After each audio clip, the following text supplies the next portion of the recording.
আপনি কি জানেন, মানুষ যখন পৃথিবীর সবচেয়ে নিচু অবস্থানে থাকে তখনই সে তার রবের সবচেয়ে বেশি কাছে থাকে। সেটাই হলো সেজদা।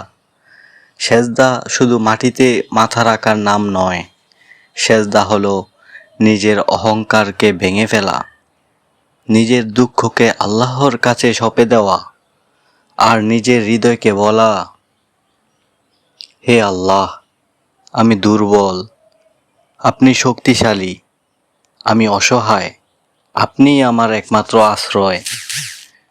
অনেক সময় আমরা মানুষের কাছে কাঁদি, মানুষের কাছে সাহায্য চাই, কিন্তু মনে রাখবেন, মানুষ আপনার চোখের পানি দেখতে না পেলেও আল্লাহ আপনার সেজদার কান্না দেখেন।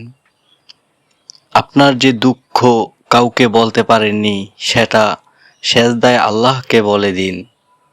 যে কষ্ট কাউকে বুঝাতে পারেননি, সেটা সেজদায় আল্লাহর কাছে তুলে ধরুন। কারণ সেজদায় বলা কথা কখনো হারিয়ে যায় না। হয়তো আপনার দোয়ার উত্তর আজই আসবে না, কিন্তু বিশ্বাস রাখুন, আল্লাহর আপনার প্রতিটি সেজদা দেখছেন, আপনার প্রতিটি অশ্রু জানেন এবং আপনার জন্য সবচেয়ে উত্তম সময়ের অপেক্ষা করছেন। তাই যখন জীবন কঠিন হয়ে যাবে, মানুষ আপনাকে ছেড়ে যাবে, মন ভেঙে যাবে, তখন শুধু সেজদায় পড়ে যান। কারণ পৃথিবীর সব দরজা বন্ধ হয়ে গেলেও আল্লাহর দরজা কখনো বন্ধ হয় না। সেজদা দীর্ঘ করুন, কারণ সেজদায় থাকা একজন বান্দা তার রবের সবচেয়ে নিকটবর্তী থাকে।